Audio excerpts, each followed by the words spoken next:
Bonjour à toutes et à tous. Vous êtes toujours sur la CISM 89.3 FM sur Montréal. Merci à nos amis des Wok et des Pamures qui me cèdent l'antenne à présent. Rapide coup d'œil à l'horloge, il est midi passé de quelques poussières de secondes. L'émission que vous écoutez à présent est Accent du Sud. L'objectif du programme est de donner la parole aux acteurs du Sud, vivant ou de passage dans notre belle ville de Montréal. Il peut également arriver que je discute avec des personnalités du Nord qui ont quelque chose de pertinent à dire sur les enjeux du Sud. Plus rarement, je prends clairement position sur des enjeux mondiaux d'importance, que ce soit en tant que journaliste en retrait ou en tant que chercheur doctoral à l'Université de Montréal. Aujourd'hui, rassurez-vous, je reçois le journaliste et réalisateur belge Mark Timmerman, une personnalité du Nord donc, qui a quelque chose de pertinent à dire sur les enjeux du Sud. Je m'appelle Mark Timmerman, c'est un nom très belge et d'ailleurs je viens de Belgique. En fait, j'ai organisé ma vie de manière générale autour du voyage, autour de la découverte. Moi, ce qui m'intéresse principalement, c'est d'aller à la rencontre d'une culture, essayer d'amener des choses à une culture différente de la mienne et surtout recueillir d'autres choses pour véritablement me nourrir et puis dans un second temps, nourrir les gens qui viennent me voir, qui viennent écouter ou qui en tout cas voient mon film. Donc, en deux mots, j'ai une formation de journaliste, mais je n'ai jamais voulu faire de journalisme au quotidien. Au contraire, moi, ce qui m'intéresse, c'est vraiment de pouvoir me plonger, comme je te le disais, dans une culture, dans un pays, vraiment dans mon sujet. Mark Timmerman est actuellement en tournée au Québec jusqu'au 28 novembre pour la présentation de son documentaire « Sénégal aux portes de l'Afrique ». Vous allez l'entendre au cours de cette émission. Le film à voir vous conduit dans un périple du nord au sud du pays de l'Afrique de l'Ouest en longeant la côte atlantique. Accent du Sud, vous le savez, c'est de la bonne, voire de la très bonne musique originaire de tout le Sud.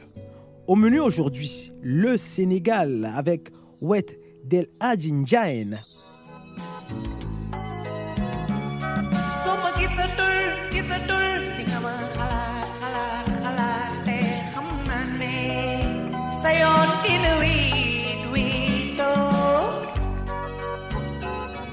Ou encore La vie est belle de Mia Guis.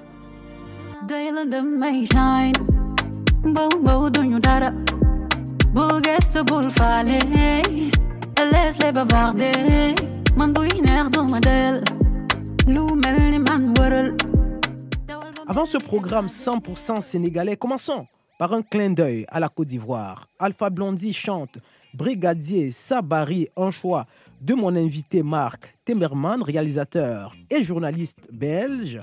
Vous êtes toujours sur la CISM 89.3 FM sur Montréal et vous écoutez Accent du Sud. La devise de l'émission reste la même. Nous pensons autrement. Je suis William Baïha. Bienvenue.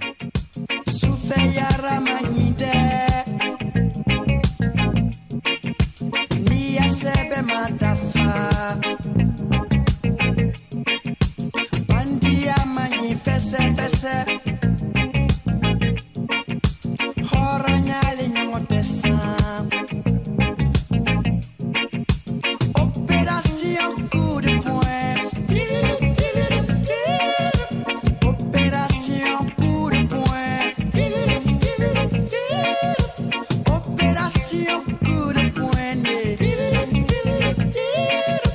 Opération coup de poing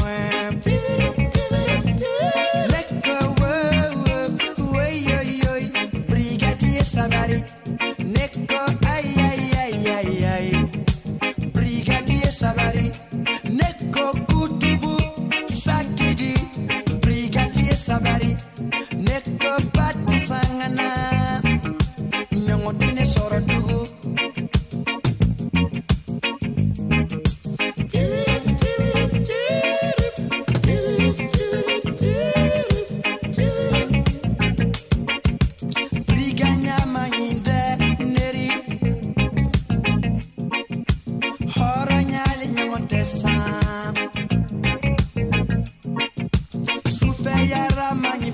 Fese Ni ya sebe madafa Opération coup de poing Opération coup de poignet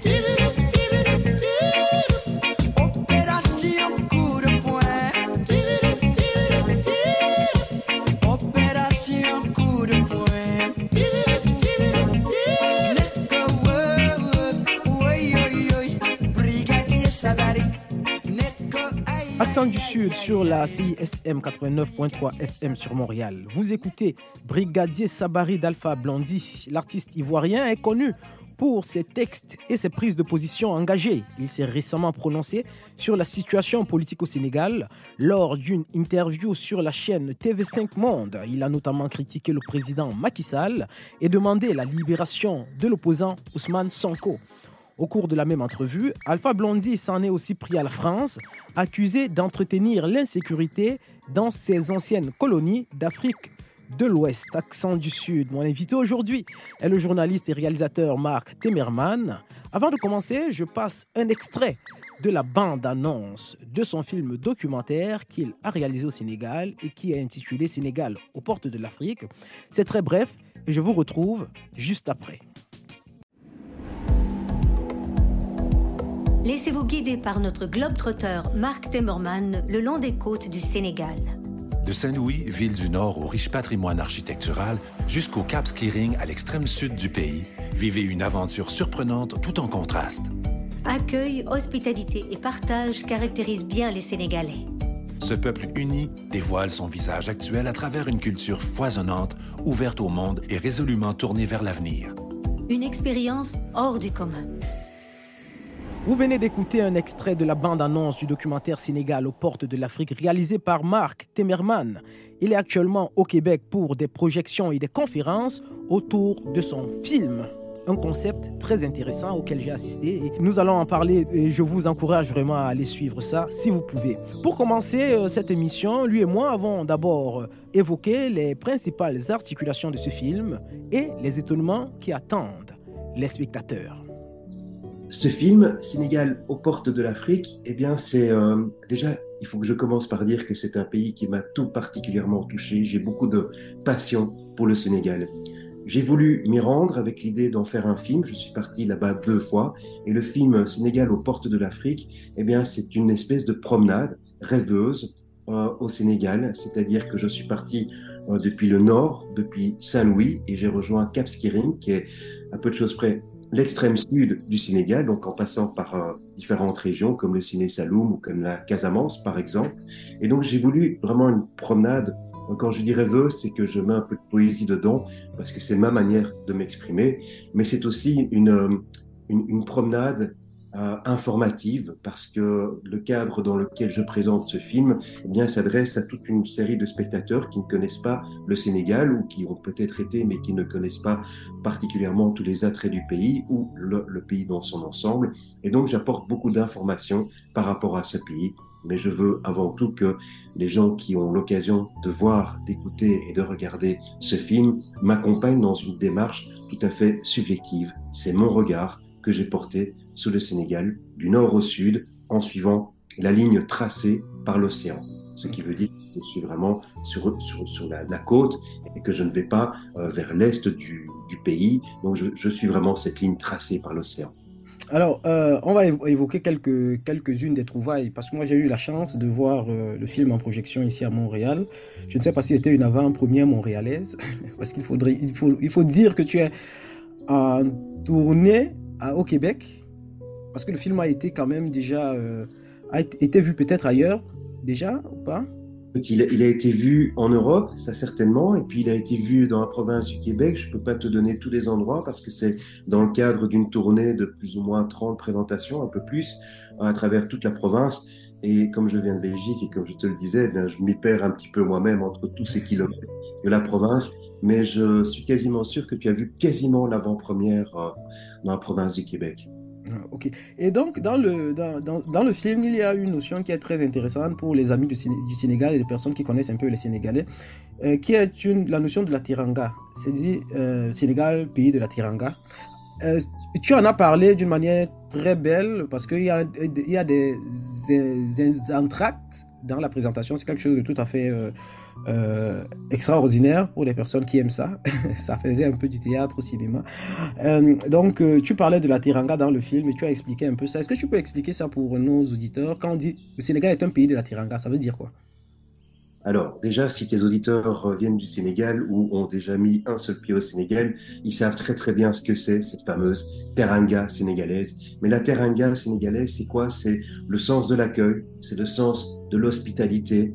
Euh, j'ai vécu plein de situations en tant que voyageur où, à un moment donné ou l'autre, on peut se retrouver dans une galère quelconque, que ce soit une voiture qui soit ensablée, ou bien un problème d'argent, ou bien parce que tu as faim, ou parce que tu as besoin d'avoir de l'eau. Eh bien, systématiquement et toujours à travers tout le pays, tu feras vraiment l'objet de cette fameuse teranga, c'est-à-dire on vient t'aider, quoi. On entend très souvent une phrase au Sénégal, on entend tous les jours plein de fois, c'est on est ensemble. Et ça signifie bien cette fameuse teranga, dans le sens où on laissera tomber personne, qu'on soit sénégalais au Sénégal ou qu'on soit un bon vieux toubab qui vient d'Europe au Sénégal, on ne laissera jamais tomber personne. Cette teranga, c'est quelque chose de vraiment formidable. Alors, on va dire que la teranga, c'est un mot qui appartient au Sénégal, mais je l'ai vécu à travers différentes expériences en Afrique, avec beaucoup de cœur systématiquement, mais au Sénégal, vraiment, ça explose, parce que c'est nourri de sourires, c'est nourri d'un élan de solidarité incroyable. Et il y a une anecdote qui est racontée, illustrée un peu hein, dans le film, mais surtout racontée aussi sur scène. C'est cette anecdote où tu te retrouves sur une route en pleine nuit et puis tu es recueilli par un jeune. Tu la racontes mieux que moi. Est-ce que c'est quelque chose de très intéressant à aller voir dans le film, je pense. Ouais, mais c'est surtout effectivement une belle histoire. Alors, je vais un petit peu dévoiler de cette ciné-conférence parce que c'est une histoire que j'aime bien raconter au public parce que je trouve qu'elle illustre bien, parfaitement bien la teranga sénégalaise. Mais c'est simplement qu'effectivement, j'avais roulé pendant toute la journée. J'étais relativement fatigué le soir. La nuit était tombée. Il fait particulièrement noir. Il faut que je m'arrête. Et puis je tombe un peu de choses près sur Mamadou, qui est un jeune peul. Il doit avoir plus ou moins entre 20 et 25 ans, je dirais. Et il m'a vraiment recueilli, il m'a vraiment accueilli. J'ai pas dû lui faire comprendre grand-chose pour qu'il me désigne un endroit où j'ai pu passer la nuit. Il m'a apporté à manger. Tout ça, c'était vraiment magnifique, une super belle histoire. D'autant plus que Mamadou ne me parlait pas quand il m'a accueilli. Et puis le lendemain matin, après avoir passé une très bonne nuit, j'ai dit que je m'en allais. Et puis c'est à ce moment-là que j'entends pour la première fois le son de sa voix. Il me dit, mais tu peux pas partir sans avoir découvert mon désert. Et ce désert, c'est celui de Lompoul, qui est un tout petit désert au Sénégal. Mais j'ai passé beaucoup de temps, enfin 3-4 jours, en tout cas 3 nuits, avec Mamadou dans ce désert. Et ce qui était vraiment une expérience prodigieuse, non seulement le désert en tant que tel, mais surtout l'accueil réservé par Mamadou, qui n'avait aucun autre intérêt que de me montrer là d'où il venait et vraiment son désert. Alors, mais ce que tu dis sur le désert, je vais laisser les auditeurs aller le découvrir parce que c'est aussi très poétique et très beau. Parce qu'il y a aussi beaucoup d'environnement qui est montré dans ce documentaire avec de très beaux plans, notamment, et là c'est sur ça que je voudrais insister un peu, l'importance de l'océan pour les Sénégalais. Et c'est Ouais. vraiment illustré, je peux dire que c'est une sorte de trame là, c'est toute la trame du documentaire. Quelle la perception que tu en as eue en tant que euh, documentaliste, en tant que cinéaste, en tant que quelqu'un qui filme, en tant que conteur, quelle est la perception que tu as eue de l'importance de cet élément naturel dans la vie des Sénégalais? Alors, elle est à plusieurs niveaux.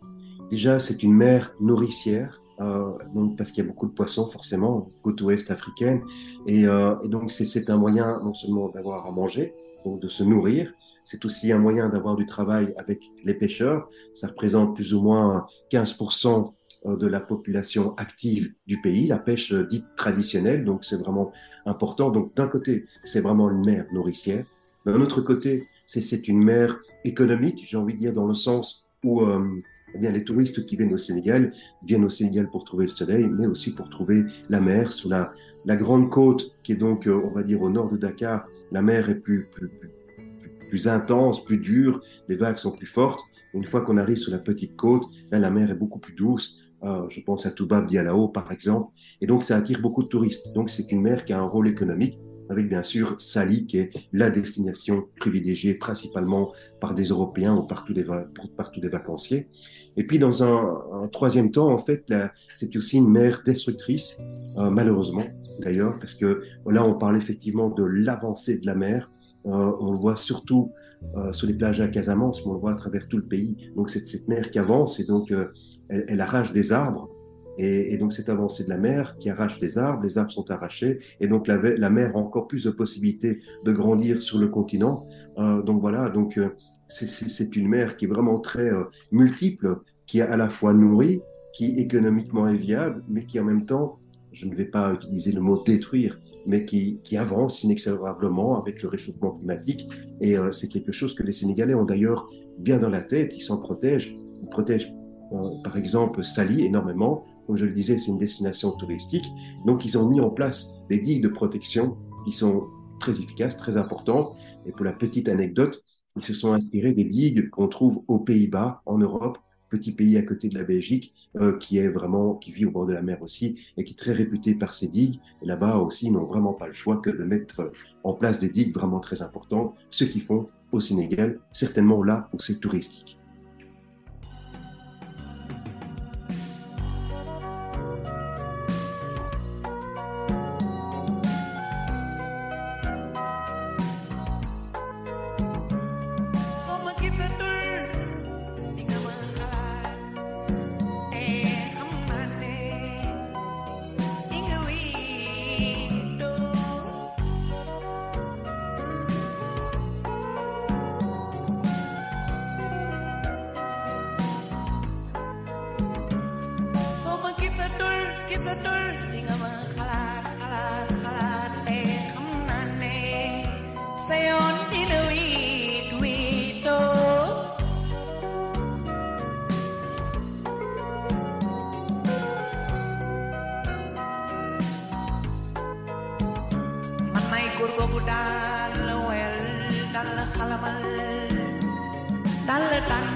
Toujours à l'écoute des accents du Sud sur la CISM 89.3 FM sur Montréal. Wet d'El Hadji Ndiaye sur les ondes. El Hadji Ndiaye est considéré comme l'un des artistes les plus populaires du Sénégal. Après Tiaroy, son premier album paru en 1997, Excel, un second opus loué par la critique, El Hadji Ndiaye présente Drop de Depth. Il y a quelques années, avec ses amis Lokwa, Kanza, Tiken Diafakoli, Césaria Evora et une centaine d'autres artistes engagés, il appelle à lutter pour l'annulation de la dette du tiers-monde. Le titre Wet, à l'écoute, est tiré de son album Tiaroy. Accent du Sud, je reçois aujourd'hui le journaliste et réalisateur belge Mark Temerman. Avec lui, je discute de son documentaire Sénégal aux portes de l'Afrique, actuellement dans les salles au Québec. Dans cette deuxième partie de l'émission, nous discutons des raisons pour lesquelles il a choisi de s'intéresser spécialement au Sénégal et pas à un autre pays d'Afrique de l'Ouest. Dans mon esprit, le documentaire était réalisé par une foule de professionnels, un réalisateur, un cadreur, un responsable du son. Mais, visiblement, ce n'est pas vraiment le cas. Je pars tout seul, je n'ai pas d'équipe de production autour de moi, c'est ma manière de voyager. J'ai la chance d'avoir appris à maîtriser une caméra, d'avoir appris aussi à maîtriser un regard. J'adore faire ça, c'est-à-dire de filmer, et j'adore être seul aussi. j'ai un matériel qui est relativement léger, c'est-à-dire c'est un appareil photo qui filme, donc c'est pas non plus une grosse caméra que tu pourrais imaginer, sous laquelle je suis équipé en son, beaucoup en son parce que j'aime beaucoup le son. C'est pour moi la poésie d'un film, c'est le son. Et si tu vas au Sénégal, c'est pour aussi découvrir ce qu'on entend là-bas, tu vois, c'est très important. Et donc le fait de partir seul, eh bien, ça me donne un maximum de liberté pour rencontrer les gens, pour rencontrer le pays, pour rentrer dans une confiance. J'ai pu faire d'autres films, on est en équipe, on est 5-6, on arrive, on débarque à 5-6, bim, ça fait vraiment comme une espèce de petite armée, armée d'une caméra. Mais là, non, t'es seul, t'es tout cool, t'es tout libre, t'es tout serein, tu prends du temps avant de sortir ta caméra. Je suis pas un gars pressé dans la vie, et certainement pas au Sénégal, ce serait vraiment complètement stupide de l'être. Donc voilà, donc je filme seul, et là où je ne suis pas seul, c'est en montage, parce que là j'ai besoin d'avoir un regard extérieur qui vient me dire, bah, ça c'est chouette, qui vient en tout cas, qui a une impression, qui apporte quelque chose de considérable au film. Bon, voilà, je vais revenir à la question et pourquoi est-ce que j'ai choisi de voyager au Sénégal? Eh bien, il y a plusieurs raisons. J'avais déjà eu l'occasion d'aller en Afrique, notamment au Niger, pour avoir fait la traversée du désert du Ténéré dans le cadre de la réalisation d'un film en équipe, justement, donc tout est différent. On avait suivi une caravane de sel. Et puis, j'ai été aussi quelques fois à Congo, à Kinshasa, surtout. Voilà, et j'avais déjà un appel de revenir en Afrique. C'était vraiment quelque chose que je ressentais au plus profond de moi-même. Cette espèce, j'ai pas envie de dire envie, c'est un besoin de retourner sur le continent africain, si on a la chance de pouvoir le faire. Je précise, c'est important. Et donc, ça me permet, moi, vraiment, de quelque part, de me renouer avec moi-même. C'est comme si c'était la terre originale. Je ne vais pas partir dans une explication trop mystique, mais en tout cas, je me suis dit, retourne en Afrique si tu as la possibilité. Je l'ai fait. Et je me suis dit aussi que l'idée, c'était d'essayer de montrer une image un peu plus positive du continent africain, parce que je trouve qu'en tout cas, dans les pays européens, on a une image assez misérabiliste du continent africain, parce que les médias, principalement, diffusent des images avec des pauvretés extrêmes, des famines, des avancées du désert ou d'avancées de la mer, et c'est comme si toute la partie lumineuse de l'Afrique était, elle était réduite à rien. Et du coup, je me suis dit que le Sénégal était peut-être le bon pays pour donner cette image positive. Déjà parce que le Sénégal, c'est un pays touristique, c'est important de le noter. Et puis aussi, sans rentrer dans des détails trop politiques et ainsi de suite, mais il y a Macky Sall qui est en place depuis 2012. Alors qu'on l'aime pas, qu'on a aimé son œuvre, oui ou non, peu importe. Moi, en tout cas, avec mon regard de Belge, eh bien, j'ai lu, j'ai vu, j'ai entendu que Macky Sall, il avait émis le souhait de donner à son pays un boom à la fois démocratique et économique. Et ces deux aspects-là m'ont dit, eh bien oui, c'est peut-être cette volonté-là, cette intention-là qu'il fallait mettre en avant à travers le film. Et c'est pour ça que j'essaie de comprendre le Sénégal dans son entièreté, avec les problèmes qui se passent aujourd'hui, les problèmes peut-être qui sont dus à la politique de Macky Sall au fur et à mesure, au rythme des années et tout ça. Mais je n'oublie pas que cette intention, à la base, de vraiment donner cet élan démocratique et économique au Sénégal. Je voulais aller voir tout ça. Je voulais montrer aux Québécois aujourd'hui, aux Européens hier, que le Sénégal était un pays vivant et avec beaucoup de modernité et en même temps beaucoup d'attrait pour ses soleils, pour ses gens, pour ses teranga. Alors, qu'est-ce qui pourrait être fondamentalement africain au Sénégal? Et qu'est-ce qui pourrait faire la distance avec le reste de l'Afrique telle que toi tu as pu la vivre? Alors ça, c'est vraiment une question compliquée. En tout cas, pour y répondre, fondamentalement, la différence avec un autre pays africain, je ne pourrais pas te la donner. Je ne m'y connais pas assez. Géopolitiquement, au niveau... sociologiquement plutôt, je ne m'y connais pas assez pour te donner vraiment une bonne réponse. Par contre, pour essayer quand même d'apporter un élément de réponse, j'ai vu au Sénégal une jeunesse qui était particulièrement vive et dynamique, avec plein d'espoir. Et cet espoir, j'ai pu le voir qu'il était parfois réduit à néant, avec par exemple des atrocités qu'on trouve là-bas. C'est les navires-usines, j'en ai vu de loin, c'est des navires énormes qui viennent de Chine ou même d'Europe aussi, qui prennent tous les poissons dans une masse, qui raflent tout le poisson. Conséquence, les pêcheurs sénégalais que ce soit des pêcheurs du quotidien, comme j'ai envie de dire, qui partent avec une pirogue plus légère pour aller pêcher au quotidien, ou des pêcheurs qui vont pêcher et qui partent 2, 3, 4 jours en mer, voire même plus, mais leurs filets sont quasiment vides, ou en tout cas, ils sont plus aussi importants. Et donc, cette jeunesse qui est vraiment vibrante au Sénégal, eh bien, se retrouve confrontée au désespoir de ne pas avoir assez de travail, en tout cas de travail de pêcheur. Ça, c'est un aspect des choses. Mais par contre, à côté de ça, j'ai vu aussi cette jeunesse qui bouillonne d'espoir aussi, parce que cette modernité autour de Dakar, elle est super visible, elle est vraiment là. On est en Afrique, bien sûr, mais on pourrait être dans une ville occidentale, tellement cette activité, elle est là, et cette modernité, elle est là, les routes qui se construisent. Et ça donne une autre forme d'espoir. Et peut-être aussi pour répondre à ta question, ce modernisme que j'ai pu voir, eh bien, c'est peut-être ça qui pourrait distinguer d'autres pays, en tout cas ceux que je connais. Quand on voit Niamey au Niger, elle est certainement pas aussi développée que ce que j'ai pu voir à Dakar, ou alors à Agadez, n'en parlons pas évidemment, parce que c'est quasiment dans le désert, et Kinshasa, qui est une énorme ville, je ne sais pas si tu la connais, mais c'est Oui, bien sûr. dans tous les sens, en tant que pas Toubab, mais Mundele là-bas, Mundele, Mundele. et, hein, tu vraiment fais face à plein de choses. Dakar, tu peux plus se prendre, tu as plus des repères en tant qu'occidental. Et donc, cette modernité sénégalaise, c'est peut-être ça qui pourrait différencier. Mais je ne veux pas diminuer les autres pays. Je pense que tu m'as compris. Et il y a un point sur lequel je voudrais qu'on dise un mot avant de changer de séquence.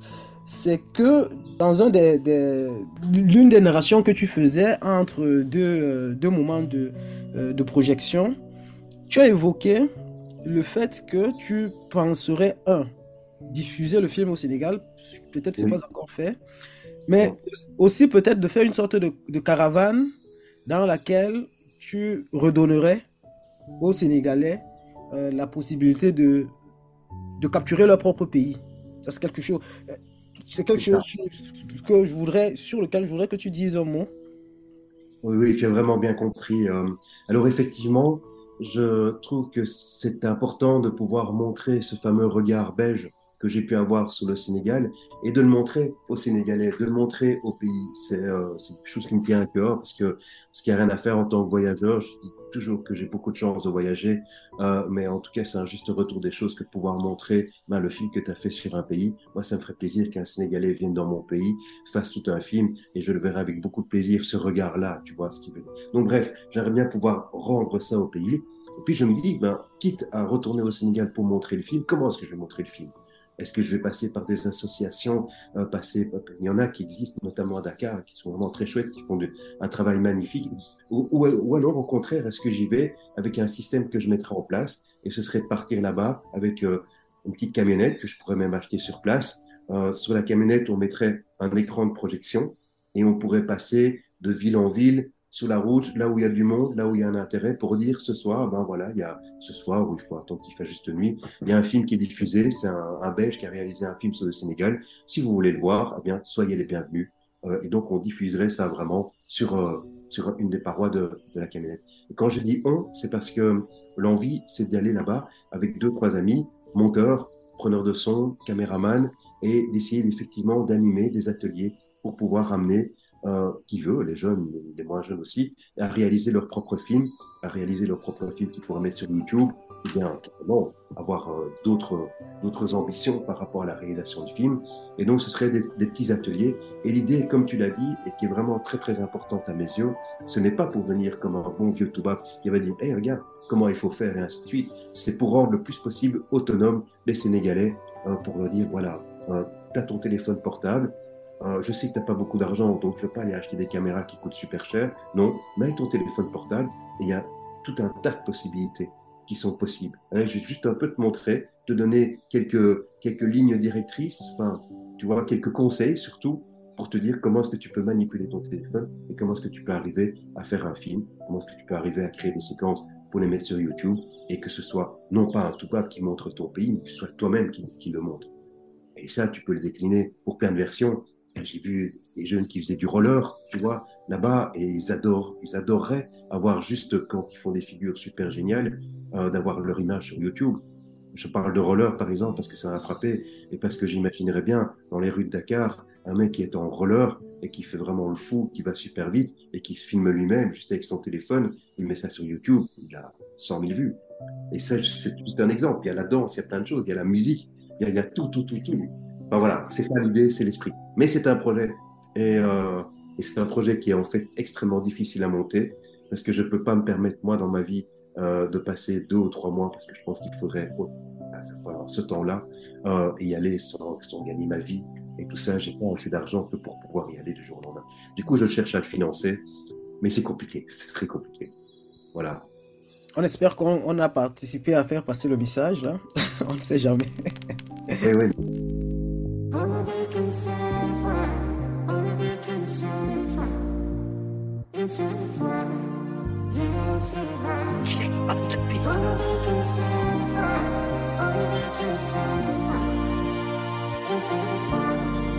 Dayland may shine, bow dunyo dara, bul gestu bul fale, laisse-les bavarder, man buy neex du ma del, lu mel ni man wëral, dawal ba mel ni évadé, bébé, jën bu rëcc ay filé, bébé, jaune banana, fu ma génne ci rouge ba daagu fa yëpp vert, sama sourire moo ëpp doole balu fetel, yeah, wurus bu yàlla ngalam, mënoo wax ba soppi ko përëm, yeah, yen banam mu ngeen ma, waaye jeex na ñëw na, kon fi mu ne baax na, bay du volume mi naana, yen baax na mu ngeen ma, waaye jeex na ñëw na, kon fi mu ne baax na, bay du volume mi naana, la vie est belle, all we can survive,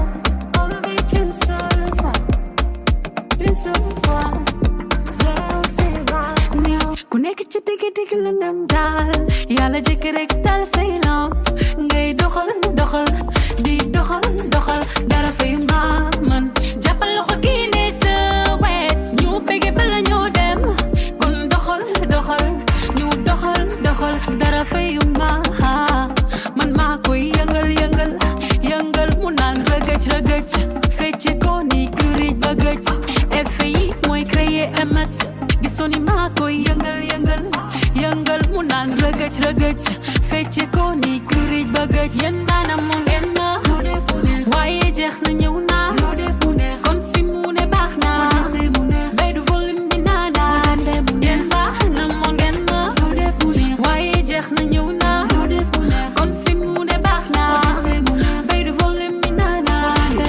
yéen baanam mu ngeen ma, waaye jeex na ñëw na, kon fi mu ne baax na, bay du volume bi naana, yéen baax na mu ngeen ma, waaye jeex na ñëw na, kon fi mu ne baax na, bay du volume bi naana, La vie est belle de Mia Guis dans cette édition des Accents du Sud. Vous écoutez toujours la CISM 89.3 FM sur Montréal. Aujourd'hui, je reçois le journaliste et réalisateur belge Mark Temmerman. Nous discutons depuis le début de l'émission de son récent périple au Sénégal, en Afrique de l'Ouest. Il en est revenu la tête pleine de souvenirs et d'anecdotes, et aussi avec un documentaire Sénégal aux portes de l'Afrique à voir partout au Québec depuis le 25 octobre dernier. Ensemble, nous avons déjà évoqué de nombreux sujets. À présent, parlons un peu des aspects critiques de ce documentaire que le réalisateur assume léger et engagé à raconter l'Afrique autrement. N'est-ce pas aussi une manière de raconter le Sénégal et l'Afrique d'une manière naïve, fantasmée?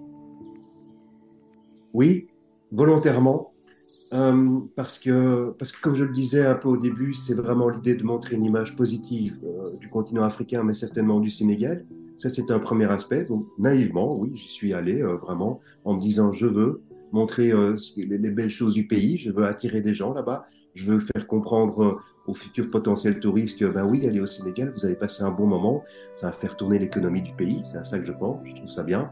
D'un autre côté aussi, le cadre dans lequel j'ai réalisé ce film n'est pas un cadre purement journalistique, c'est un cadre de divertissement, de spectacle.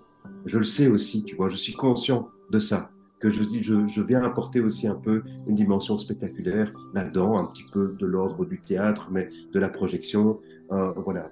Mais néanmoins, je dis bien au début de dire que voilà, il y a un taux de pauvreté qui frôle les 40%. Et donc, on peut sous-entendre par là que Macky Sall, il n'a pas tout réussi parce qu'il y a des inégalités sociales qui sont vraiment extrêmes. Puis à un moment donné aussi à Saint-Louis, je montre un peu que quelque chose qui choque fort les Occidentaux, c'est les plages qui sont vraiment très sales parce que tu as beaucoup de plastique et ainsi de suite. Et je le montre un petit peu parce que c'est une réalité, mais je n'ai pas voulu insister non plus là-dessus. Et puis dans le film aussi, par exemple, je parle de la Casamance pour dire que c'est une Casamance qui est rebelle et révoltée. Je positionne bien la Casamance comme elle est. Elle s'oppose aux nordistes du côté de Dakar qui viennent prendre les trucs en Casamance. Alors je dis un petit peu les choses sans trop insister dessus, sans avoir un esprit particulièrement critique. Et pourquoi? Mais comme je te le disais, parce que je propose avant tout un divertissement. Je te rejoins sur la dimension journalistique de pouvoir aller dire hey, il y a des choses qui fonctionnent bien, il y a des choses qui fonctionnent pas bien. On peut taper du sucre sur le dos de Macky Sall, c'est vrai. J'ai entendu beaucoup de gens. Je connais un petit peu l'opposition, enfin je la connais pas personnellement, mais je veux dire j'ai entendu l'opposition qui était très présente et j'ai entendu leurs arguments pour dire oh là là, il faut que ça s'arrête maintenant parce que Macky Sall il s'est bien reposé sur ses lauriers après avoir lancé plein de trucs et tout ça et puis aujourd'hui il se frotte les mains. D'ailleurs il se présente même plus aux élections l'année prochaine, donc il en a à mon avis plus rien à foutre, tu vois. C'est ça. Donc, je fais un disclaimer pour les personnes qui vont aller regarder le film. J'espère qu'ils seront nombreux.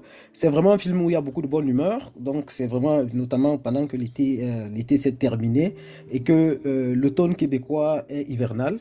Donc, c'est beaucoup de bonne humeur. Et il y a quand même une question que j'ai entendue dans les discussions, dans les couloirs. Quand on prenait un café et que les gens venaient te parler, il y a une question que quelqu'un a posée à brûle pour point et j'ai voulu te la reposer face aux auditeurs. Est-ce que le Sénégal est un pays dangereux? Et pour ma part, il n'est pas dangereux. Alors, il y a cette notion de teranga sénégalaise, donc c'est-à-dire le sens de l'accueil, qui est, comme on l'a dit, qui est vraiment très vrai et pour ma part très sincère. Non, je pense qu'il vraiment, en tout cas, moi, je voyageais là-bas en voiture et au début, je me posais un peu certaines questions et puis j'allais voir un gars, tu penses que je serai en sécurité si je pose ma voiture là-bas et tout ça? Puis il me dit, ouais, t'inquiète pas et tout ça. Donc, en fait, déjà, pour ma part, personnellement, je n'ai jamais eu aucun danger là-bas. Vraiment aucun, zéro danger. Mais par contre, ce que je dis aussi, ce que j'ai répondu à cette dame ou à ce monsieur, je ne sais plus très bien, c'est de dire que c'est vraiment, il faut pas aller là-bas avec un portefeuille rempli de billets ou avec des vêtements qui sont... On est dans un pays pauvre aussi. Et donc, déjà, quand on est un bon toubab, là, déjà, on attire vraiment directement le regard. On sait qu'on représente une possibilité financière pour les Sénégalais aussi. Donc, aller de manière ostentatoire au Sénégal, je trouve que c'est une erreur considérable. Après, c'est pas du tout un danger, mais c'est une réalité du Sénégal aussi. Comme je le dis, un toubab, il attire le regard. Et donc, tu vas très, très facilement avoir des gens qui viendront te voir, qui voudront te vendre telle et telle chose et telle et telle chose. À tel point qu'il y a des fois, je me suis dit, mais en fait, tu es copain avec moi, tu es un ami parce que je représente une possibilité financière. Ce que je n'aime pas, ce que je comprends tout à fait. C'est même tout à fait logique, humain et normal et tout ça. Vraiment, je n'émets aucune critique par rapport à cette attitude-là. Mais à des fois, j'avais envie de dire à la personne, écoute, je comprends bien que je représente de l'argent pour toi, mais moi, j'ai envie de dépasser ça. Et donc, ce que je n'ai pas expliqué à cette personne, c'est que, peut-être bien d'ailleurs, mais ce que je faisais bien souvent aussi, c'est de dire, réglons cette question d'argent. Là, je te file un billet, ok, très bien, ça te va et tout, maintenant, passons à autre chose. C'était mon point de vue. C'est que est-ce qu'il est bon, est-ce qu'il est juste, est-ce qu'il est vrai? C'est peut-être plus à toi de me le dire, c'est à tes auditeurs de me le dire, tout ça, mais c'était en tout cas ma manière de réagir. Et... Alors, oui, c'est parfait. J'aime beaucoup ce petit moment un peu spirituel, là. Ça fait plaisir. Ouais, quoi. Après, il y a aussi le fait que tu vois, dans ma valise, je n'ai pas beaucoup de vêtements parce que j'en ai pas besoin de beaucoup, mais j'ai surtout des médicaments, des brosses à dents, des t-shirts que j'ai pris de tous mes amis et tout ça, où j'étais dans des petits magasins, des friperies à Bruxelles et tout ça pour en ramener. Et du coup, j'avais plein de cadeaux en fait à donner, quoi. Ça aide aussi, ça. Tu vois, à te montrer, de dire, les gars, je suis cool, j'ai pas envie d'avoir ce rapport lié à l'argent. Alors, voilà. Pour terminer, je vais terminer par des questions un peu corporatistes, là. peut-être tout le monde ne comprendra pas, mais je vais quand même poser la question parce que je suis face à un réalisateur qui fait un produit qui est un produit de type médiatique.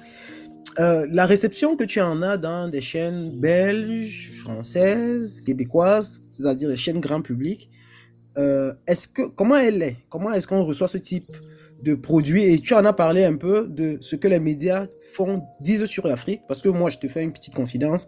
Je remarque, par exemple, Radio-Canada parle pas vraiment de l'Afrique, sinon, c'est-à-dire en prenant de l'AFP, mais le côté vraiment sombre de l'affaire. En 2023, c'est relativement choquant. Venir avec un narratif qui soit aussi positif, je dirais pas nuancé, mais dans tous les cas, relativement nuancé, parce qu'on voit par exemple des cérémonies rituelles qu'on ne voit presque jamais dans les télés occidentales, ce type de choses. Donc, sans être dans un jugement de valeur, comment c'est reçu par les directeurs de programmes dans des chaînes de télévision? Alors, je ne connais pas exactement la position, disons le mot directement, du racisme, parce que finalement, c'est de ça un petit peu ta question, ça concerne ça. Je ne connais pas vraiment la position québécoise, parce que je ne viens pas d'ici, donc je ne peux pas savoir ce qu'il en est, tout ça. Alors, moi, je ne suis pas du tout raciste, je trouve ça débile et tout ça. En plus, c'est pas du tout en accord avec... Enfin, voilà, je ne le suis pas, c'est sûr, c'est sûr. Je vais te donner un exemple. Donc, je présentais ce film, je voulais présenter ce film-là en Suisse, par exemple, donc en Europe. Et là, la personne responsable des ciné-conférences, ça s'appelle autrement, mais c'est le même principe et tout ça, il dit, ouais, tu sais, le Sénégal, chez nous, en Suisse, les gens, ils sont un peu racistes. Enfin, elle n'osait pas dire le mot, tu vois, justement, mais ils sont un peu réticents à l'idée de voir un pays d'Afrique. Je dis, oh, elle va encore plus loin, cette personne-là. J'espère qu'elle m'écoute pas, parce que sinon, elle va m'en vouloir. Mais elle me disait un peu, ouais, et vous, les Belges, vous avez beaucoup plus de liens avec l'Afrique parce que vous avez été des coloniaux au Congo. Oui, excuse-moi. Vous avez été des tontons là-bas, des coloniaux là-bas. Et vraiment, je tombais des nues pour dire comment est-ce que tu peux me parler comme ça aujourd'hui, quoi. C'est vraiment quelque chose d'autant plus que dans le pays du Sénégal où on parle de la négritude, de Sangor, donc ça veut dire que ces personnes-là ne comprennent rien à cette actualité liée au monde africain et tout ça. Alors, en Belgique, c'est une question compliquée. Hein. Tu sens un peu dans ma réponse aussi que c'est une réponse. Alors, l'avantage que c'est un pays touristique aussi. Donc oui, c'est aussi une des raisons pour laquelle on peut peut-être en parler un peu plus facilement et tout ça. Je pense que si je d'aller en Afrique noire pour réaliser un autre film et tout ça, ce serait peut-être plus compliqué. En Belgique, je mets quand même plus de facilité parce que je ne pense pas du tout que ce soit lié au monde colonial, mais je pense qu'il y a une mixité en Belgique de la population qui fait que j'espère en tout cas nettement moins de racisme en Belgique. Voilà, donc la situation du Québec, comme je disais, je ne le sais pas. En tout cas ici, quelques Africains ou d'origine africaine que j'ai pu rencontrer, j'aime bien, quoi. Tu vois, c'est vraiment chouette et tout ça, c'est des bons rapports. Effectivement, je sens que c'est peut-être nécessaire de pouvoir montrer des pays du continent africain. Nécessaire, c'est vraiment le mot, nécessaire. Quoi. S'ouvrir avant tout. Il ne faut pas que ce soit mal pris avec de l'angélisme et ainsi de suite. Tu vois, je veux vraiment dire ma perception des choses telle qu'elle est. C'est de dire, voilà, j'espère que c'est compris comme ça par tes auditeurs. Ce sera compris comme ça. Enfin, voilà, c'est entre nous, quoi. Accent du Sud tire à sa fin. Je vous invite à suivre ce documentaire en salle jusqu'au 28 novembre. Vérifiez la tenue d'une projection conférence dans votre ville en suivant le lien lesgrandsexplorateurs.com/programmation Sénégal. Le documentaire sera en ligne dès le 10 décembre prochain. Merci à tous et à toutes d'avoir écouté cette édition des Accents du Sud.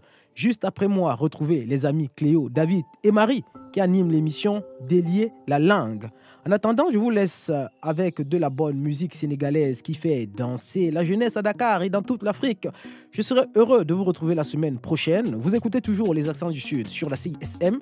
Je suis William Baïha. Au revoir.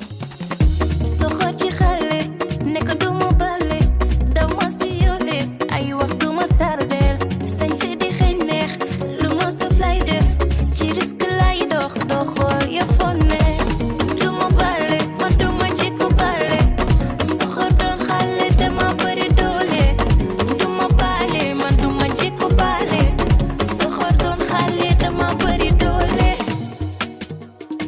dama nekk sama yoon liggéey di xuxa samay noon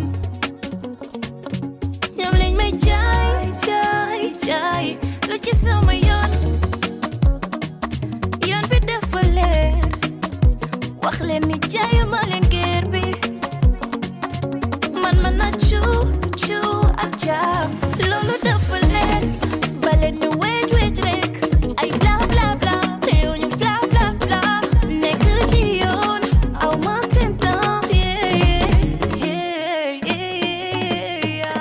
soxor ci xale nekk duma bale dama si yole ay wax duma tardeel sañ se di xeeñ neex lu ma saf lay def ci risque lay dox doxoo ya fonne duma bale man duma jikko bale soxor doon xale dama bëri doole duma bale man duma jikko bale soxor doon xale dama bëri doole bàyyi leen ñuy wax ngay def risque la ragal doo ko def man dama accident fi chef tos nag dara du xew Dakar ba Thiès man fu ma jaar ba pare dara du fa des nangul ma loolu lu ma def mu neex man dama bëri feeling wax ma lu si des tos nag dara du xew bale ñu wej rek ay bla bla bla teew ñu fla fla fla nekk ci yoon aw ma seen temps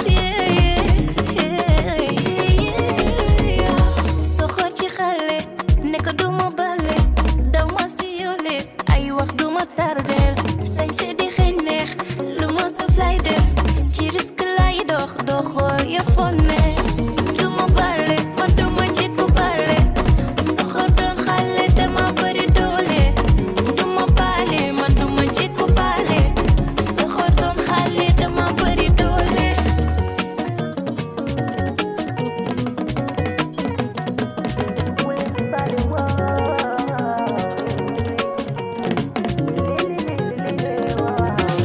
Dakar ba Thiès man fu ma jaar ba pare dara du fa des nangul ma loolu lu ma def mu neex man dama bëri feeling wax ma lu si des tos nag dara du xew duma bale man duma jikko bale soxor doon xale dama bëri doole duma bale man duma jikko bale soxor doon xale dama bëri doole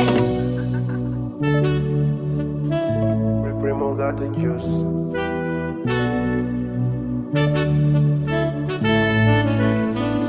Sa ex gaañ na la pour moom bu fi nekkul dootoo baax ma ñëw yëkkati la bul jooy loo gis am na lu tax xamul sa valeur daf la négligé ba ma jot si yow nekkoo mu tàlle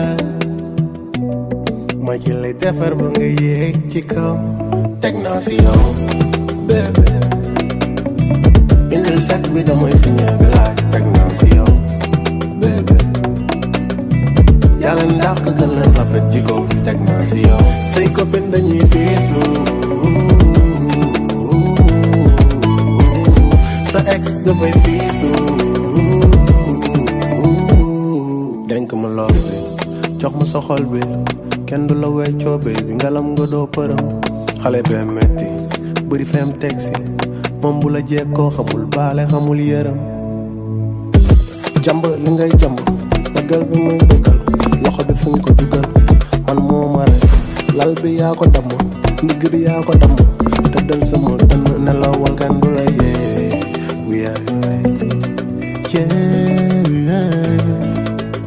ci yow laa teg ci koo teg ci yow laa teg ci koo teg ci yow laa teg ci koo teg ci yow laa teg teg naa si yow bébé indil sac bi damay signé bi laay teg naa si yow bébé yàlla ndax gën leen rafet jikko teg naa si yow say copine dañuy siisu sa ex dafay siisu ci yow laa teg ci koo teg ci yow laa teg ci koo teg ci yow laa teg ci koo teg ci yow laa teg ci koo teg ci yow laa teg ci koo teg ci yow laa teg ci koo teg ci yow laa teg ci koo teg ci yow laa teg teg naa si yow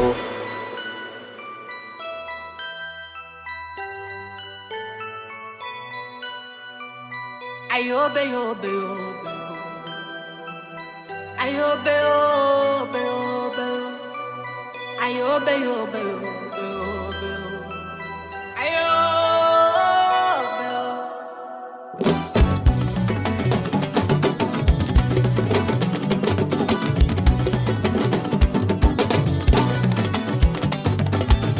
dama la bëgg ba su ma gisee damay gëlëm nee naa maa la bëgg nëbbatu ma caaxaanu chéri xanaa xamuloo ni sooy nelaw dama lay tiit ba sooy xañoo ma kontaan fasciné si bi nee leen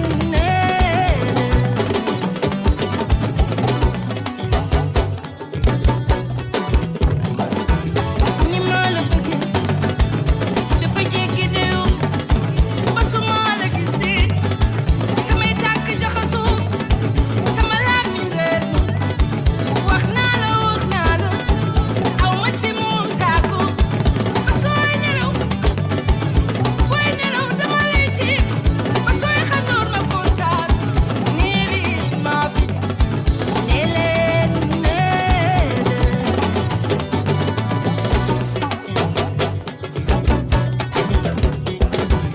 bokalaale du ko laal